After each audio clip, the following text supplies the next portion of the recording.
Cape ಡೌನ್ನ Newlands ಮೈದಾನದಲ್ಲಿ ಹರಿಣಗಳ ವಿರುದ್ಧ ಸರಣಿಯ ಗೆಲುವು ದಾಖಲಿಸಿದ ಭಾರತ ಕ್ರಿಕೆಟ್ ತಂಡ 26 ಅಂಕಗಳೊಂದಿಗೆ ವಿಶ್ವ ಟೆಸ್ಟ್ ಚಾಂಪಿಯನ್ಶಿಪ್ ಪಟ್ಟಿಯಲ್ಲಿ ಅಗ್ರಸ್ಥಾನಕ್ಕೆ ಏರಿದೆ.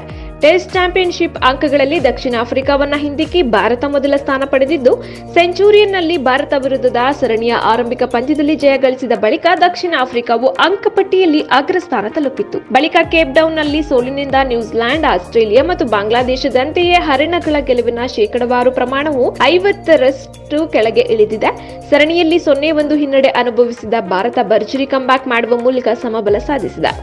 ಕೇಪ್ ಟೌನ್ ಟೆಸ್ಟ್ನ ಮೊದಲ ಇನ್ನಿಂಗ್ಸ್ನಲ್ಲಿ ದಕ್ಷಿಣ ಆಫ್ರಿಕಾವನ್ನ 55 ರನ್ಗಳಿಗೆ ಆಲ್ಔಟ್ ಮಾಡಿ ಭಾರತ ಮೇಲುಗೈ ಸಾಧಿಸಿತು. ತಂಡದ ಪರ ವೇಗಿ ಮೊಹಮ್ಮದ್ ಸಿರಾಜ್ 6 ವಿಕೆಟ್ ಪಡೆದು ಹರಿಣಗಳನ್ನ ಕಾಡಿದ್ದರು. ಆದರೆ ಮೊದಲ ಇನ್ನಿಂಗ್ಸ್ನಲ್ಲಿ 153 ರನ್ಗಳಿಗೆ ಆಲ್ಔಟ್ ಆಯಿತು. ಒಂದು ಹಂತದಲ್ಲಿ 4 ವಿಕೆಟ್ಗೆ 153 ರನ್ ಬಾರಿಸಿದ ಭಾರತ ದಿಢೀರ್ ಕುಸಿತ ಕಂಡಿತು. 153 ರನ್ಗಳಿಗೆ ಎಲ್ಲ ವಿಕೆಟ್ ಪತನವಾಗಿದ್ದು, ಕೊನೆಯ 6 ಆಟಗಾರರು ತಂಡದ ಮೊತ್ತಕ್ಕೆ ಯಾವುದೇ ರನ್ ಸೇರಿಸದೆ ಪವೇಲಿಯನ್ ಪರೇಡ್ ನಡೆಸಿದರು.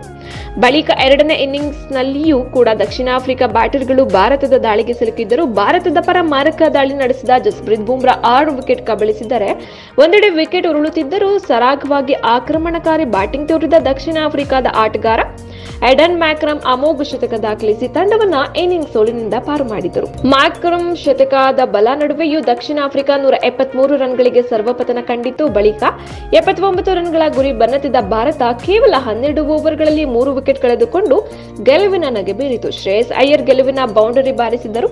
ಕೇಪ್ ಟೌನ್ನಲ್ಲಿ ಐತಿಹಾಸಿಕ ಗೆಲುವು ಬಳಿಕ ಭಾರತ 2 ಪಂದ್ಯಗಳ ಸರಣಿಯಲ್ಲಿ 1-1ರಲ್ಲಿ ಸಮಬಲ ಸಾಧಿಸಿದ್ದಲ್ಲದೆ ಪ್ರಸ್ತುತ WTCನಲ್ಲಿ 2ನೇ ಗೆಲುವಿಗೆ ಅಗ್ರಸ್ಥಾನ ಅಲಂಕರಿಸಿದೆ.